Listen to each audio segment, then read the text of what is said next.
Jealousy blinded the heart of this woman. She did something no one would ever imagine. She buried her husband alive because she suspected he was cheating. This powerful story will amaze you. Sit, grab your popcorn, and watch this amazing story. If you're joining this channel for the first time, please don't forget to like and drop your comment about this story. Subscribe and turn on your notifications to get our latest story updates.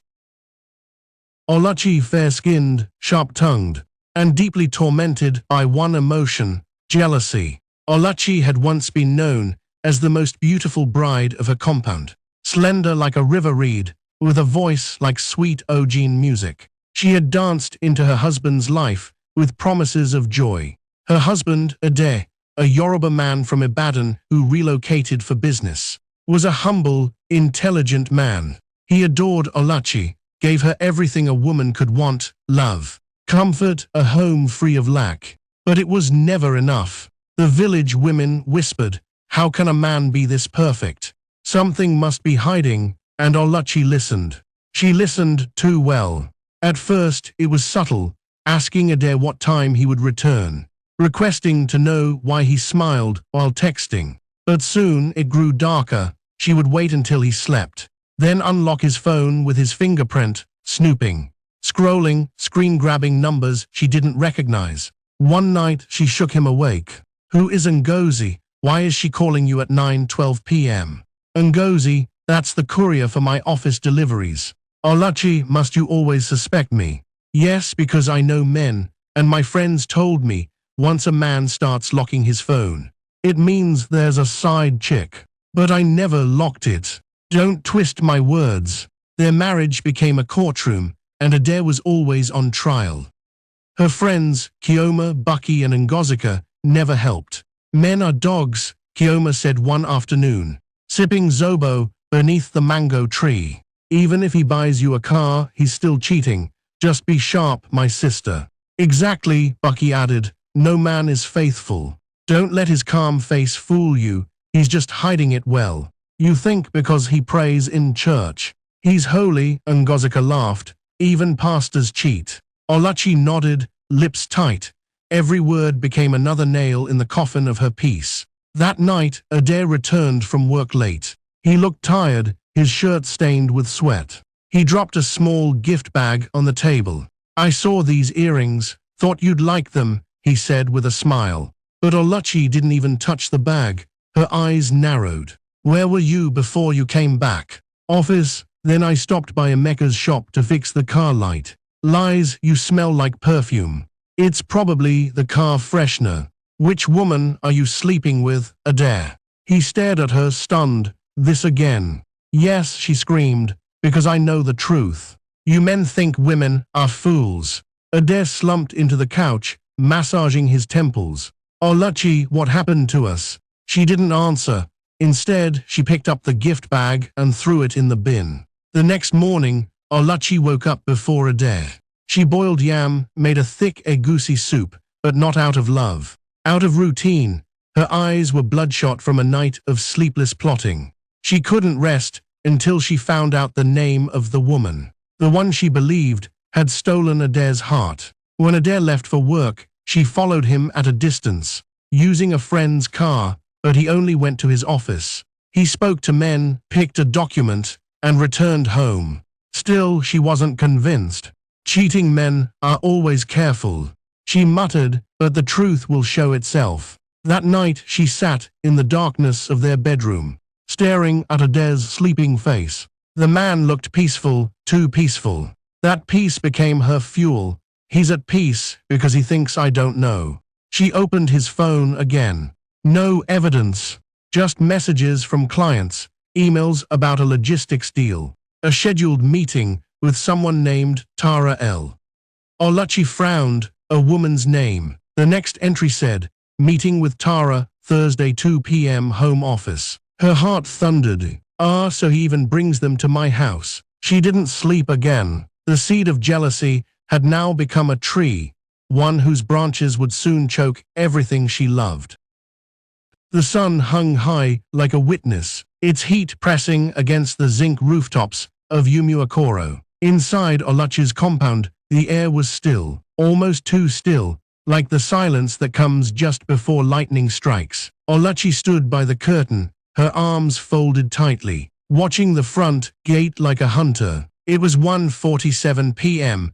The clock on the wall ticked louder than usual. Every tick sounded like betrayal crawling closer. She wore her oldest wrapper, not because it was comfortable, but because she believed war required garments of contempt. Her eyes were tired but alert. Today she would finally catch her husband in the act. She had seen the name in his planner. Tara L. meeting at 2 p.m. home office. Who else but a lover schedules private meetings in a man's house during the hot afternoon? She didn't go to the market. She didn't sweep the compound. She just waited, silently, breathing through her rage. At exactly 1:59 p.m., a knock came at the gate. Her heart skipped. She didn't answer. Instead, she listened. Moments later, she heard Ade's voice. Calm, courteous, too courteous. "Welcome, Miss Tara. Please, let's use the sitting room. Would you like water or Zobo?" Zobo. Zobo was what he used to offer her during their courtship. Now he's giving it to his mistress. Through the slightly cracked door, Oluchi saw her. Tara, slim, elegant, wearing a fitted navy blazer and a pencil skirt. Her afro puffed neatly, her glasses sitting perfectly on the bridge of her nose. She carried a leather file and a calm, professional smile. But to Oluchi, she was a vulture circling her marriage. They laughed once, then again. Something in Oluchi snapped. She stormed in without warning, wrapper flaring behind her like a war banner. "So this is the whore." The room froze. Tara's mouth hung open. Ade stood instantly.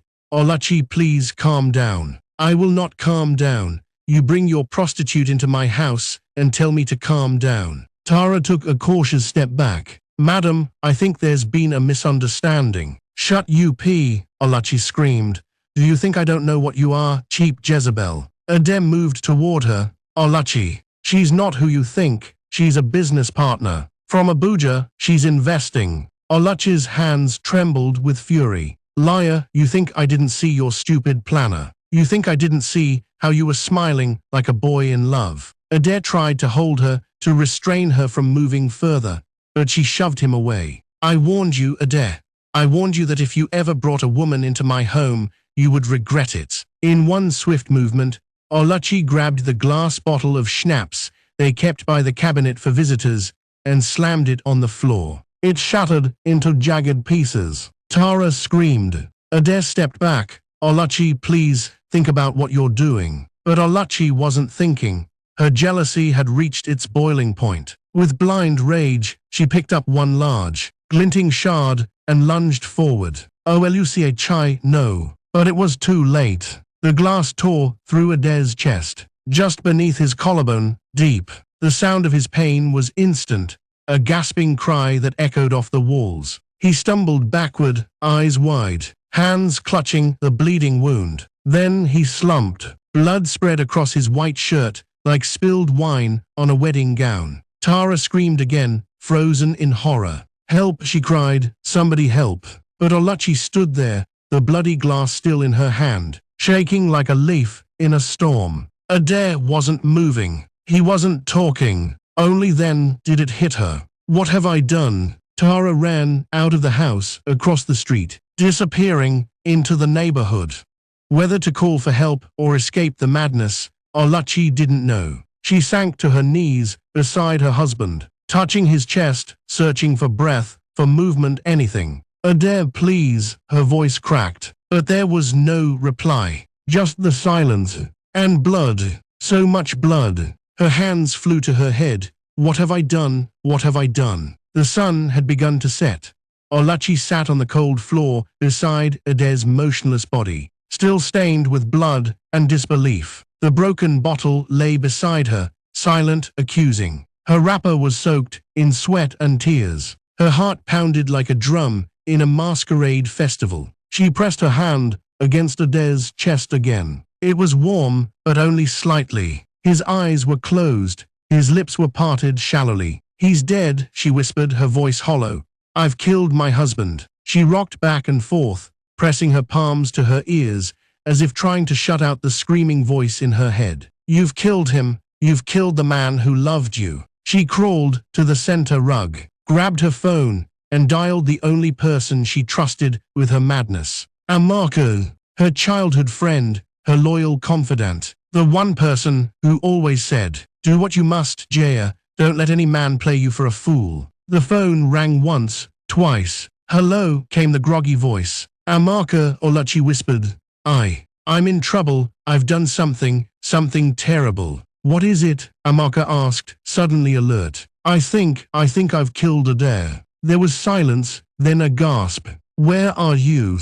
"At home, please come." 35 minutes later, Amaka arrived, hood over her head, her face pale as if she already sensed the gravity of what had happened. She stepped inside and stopped at the door, staring at Adair's lifeless body on the floor. "Jesus, I didn't mean to, it just happened." He was laughing with that woman. And Oluchi broke into sobs. Amaka didn't speak immediately. She walked in slow, careful steps toward the body. She knelt, checked Adair's pulse with trembling fingers. She swallowed hard. "He's not breathing properly, but there's still a faint pulse. Oluchi, he's alive." Oluchi looked up, eyes wide. "Alive?" "Yes, barely." "Then we can take him to the hospital. We can fix this." But Amaka shook her head. "Look at him. Look at this blood." The neighbors must have heard the screaming. "And if Tara, whoever she is, calls the police, you're done for."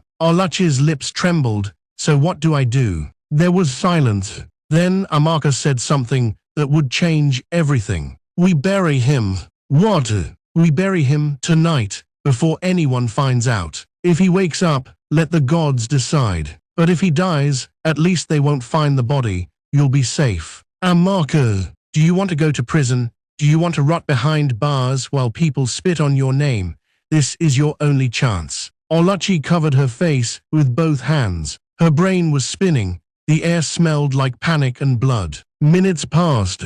Then she nodded. "Help me." Amaka rushed outside and came back with 2 old shovels from the garden shed. Oluchi fetched a wheelbarrow, the same one Adair used to move firewood during Harmattan. Together, under the cover of darkness, the 2 women dragged Adair's body across the backyard. They stumbled, grunted, sweated, and wept. Behind the compound was a patch of earth Adair had once prepared for roses. It was there that they chose to dig. Undig they did. 2 women, 1 secret. Oluchi's wrapper kept loosening. Amaka's palms bled from the wooden handle. Sweat soaked their bodies. Mosquitoes sang their own funeral dirge around them. By midnight, the shallow grave was ready. They rolled Adair into it. Oluchi dared not look at his face. As the first handful of soil touched his chest, she broke. "I'm sorry," she whispered. "I didn't mean to. I wanted to protect us." "Don't talk to him," Amaka snapped. "Just finish this." They packed the soil over him, covered the blood with sand, leveled it with their feet. Silence fell. The crickets returned. A dog barked in the distance. It was done, or so they thought. Unseen to both of them, Mama Nkechi, the elderly widow next door, had been sitting by her window, peeling melon seeds. Her eyes, though weary with age, had seen 2 shadows in the night, dragging something heavy. She had seen the shovels, she had heard the cries, and Mama Nkechi, as frail as she was, had already made up her mind. "I must call the police," she muttered. "This is no ordinary wahala." The morning came quietly, too quietly, the kind of quiet that makes even birds hesitate to sing. It was as if the earth itself was holding its breath. Inside the compound, Oluchi sat on the edge of her bed, her arms wrapped around her knees, staring blankly at the wall. Her face was swollen from crying. She hadn't slept. Her wrapper clung to her like guilt. Her heart thudded in her chest with every passing second. She kept glancing at her phone, expecting it to ring. From who? She didn't know. Maybe Tara, maybe the police, maybe Adair from the grave. She flinched at the thought. Amaka had stayed the night, lying beside her, eyes wide open in the darkness. Now, as the early light filtered through the window, Amaka stood and quietly tied her scarf. I'm going home, she said. Act normal. You didn't see him, you don't know where he is. If anyone asks, say he traveled. Oluchi nodded, her lips dry. Do you think they'll find out? Amaka paused at the door. Not if we stay calm. But they were already too late. Just across the fence, Mama Nkechi, the watchful old woman, was already stirring a pot of bitterleaf soup. Her hands moved slowly, but her mind was alert. She had called the police the moment the sun began to rise. I saw them burying something last night. She had said, it was a man, a body. I know what I saw. I'm old, not blind. And now, a police van rumbled down the dusty street, stopping with a screech in front of Ade and Oluchi's compound. 4 uniformed officers jumped out, led by Inspector Hassan, a tall man with sharp eyes and a reputation for smelling lies like a hound smells blood. Knock politely, he told one officer. But before they could knock, the gate opened. The security man from next door had seen them and let them in. Who is the owner of this house? Inspector Hassan asked. Mr. Ade and Madam Oluchi, the guard replied. But I don't know if they're in. They didn't wait. Inside the compound, the officers split up. 2 examined the yard. 1 began recording the scene on a body cam. And Inspector Hassan made his way to the back garden. That was when he saw it. The soil, recently disturbed, still soft, slightly uneven. He narrowed his eyes. Dig here. Within minutes, shovels were slamming into the earth. Red dust flew into the air. The sound was harsh, unforgiving. A neighbor peeked over the fence, then another. Within 10 minutes, a small crowd had gathered, silent, watching. And then, one of the officers shouted, Sir, I see fabric, a white shirt. Dig slower now, Hassan ordered, carefully. They dropped to their knees and cleared the soil with gloved hands. Then a gasp. A face, bloodied, swollen, but unmistakably alive. Ade's eyelids fluttered. Jesus, one officer cried. He's breathing, another shouted. They lifted him out gently, his clothes caked with dirt and blood.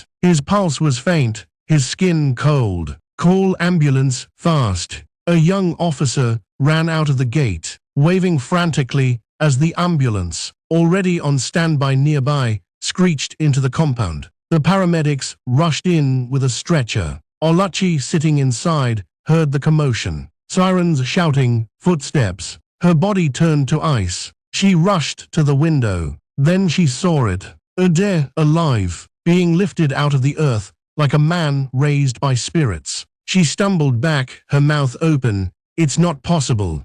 The door burst open. Police officers charged in. Madam Oluchi, Inspector Hassan's voice boomed like thunder. Where is your husband? She stammered. He traveled to Lagos. Hassan's lips curled into a bitter smile. That's funny, because we just pulled him out of the ground behind your kitchen. Oluchi froze. Her throat closed. No, that's not. You can save the lies, he said coldly. You're under arrest for attempted murder and concealment of a body. 2 officers grabbed her arms. She screamed, wait please, let me explain. I didn't mean to, I thought he was dead. You should have called an ambulance. Not a shovel, Hassan snapped. They dragged her out of the house, barefoot, tears running down her cheeks. As they reached the gate, the crowd parted. And then she saw him. Ade, strapped to a stretcher, a breathing mask on his face, his eyes half open. Her knees gave way. She collapsed to the ground.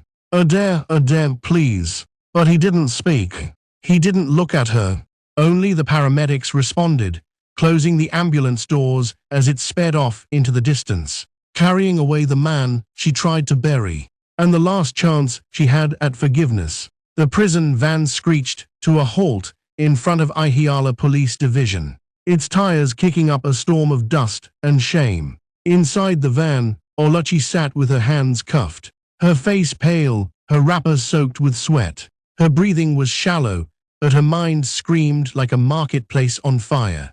All the lies had come undone. All the screams she ignored. All the signs she refused to see. Now they were crashing down around her like a house built on deceit. Her friend Amaka had been arrested too, picked up an hour after her, trying to sneak into her compound with a bag of clothes and a burner phone. She sat beside Oluchi in the van, stone-faced, lips pressed shut. No more advice, no more defense, only silence. The door flung open. Out barked an officer. Oluchi stepped down slowly, barefoot. Her ankles trembled. The ground beneath her feet felt like it belonged to another world, a world where dignity had packed its bags and left. Inside the station, Inspector Hassan waited with a file in his hands. He gestured to the bench. Sit. Oluchi sat. The officer pulled out a sheet, a statement form, and placed it on the desk. You said your husband traveled. Hassan said, his tone cold. Where to again? Oluchi stared at the floor. Answer me. El Lagos, she whispered. Lagos. He slammed the desk with his palm, making her flinch. You buried him behind your house. You thought he was dead, but he wasn't. He was breathing, struggling under that earth. And if we had come 1 hour later, he would have suffocated. You understand that? Tears spilled from her eyes. I didn't know, she said, choking. I thought I had killed him. I panicked. I was scared. So you called the police? No. You called the hospital? No. You called a friend and decided to bury your own husband, like a thief, like a goat. Oluchi covered her face. I didn't mean to. I didn't want to. But you did, Hassan snapped. And now you will answer for it. Just then, the door creaked open. The entire room went silent. It was as though the wind itself had paused in its blowing. Adair entered, bandages wrapped around his shoulder and arm. His step slow but steady. Behind him, a plainclothes officer gently supported him. His eyes met Oluchi's. She gasped and stood to her feet, shaking. Adair. He didn't respond. She rushed toward him, but a guard stopped her midway. Adair, please, forgive me, I wasn't thinking. I was blind, I was confused. Adair stared at her for a long time. Then he spoke, voice cracked but clear. Do you know what it feels like to be buried alive? Oluchi's mouth moved, but no words came. To feel soil cover your body. To shout and no one hears. To breathe and inhale dust. To think this is how I'll die, not from sickness or old age, but from the woman I married.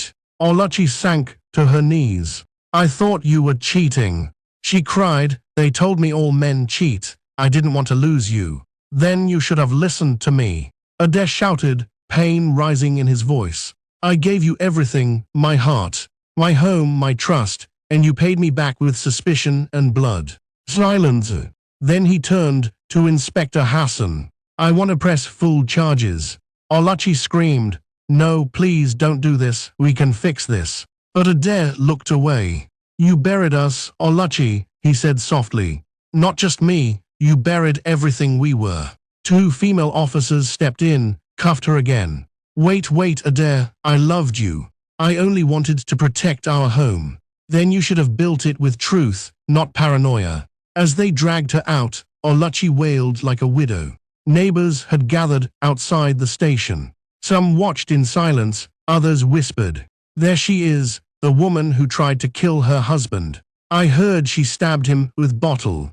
She even buried him, a whole human being like cassava root. She looked around, searching for one friendly face. There was none, not even Amaka, who now sat in a separate patrol van, her eyes filled with regret. As the police van pulled away, Oluchi pressed her head against the bars of the window and whispered the words that would haunt her for years. I should have trusted him, I should have listened. But by then, it was too late. The wheels of justice were already turning. And this time, no shallow grave could bury the truth.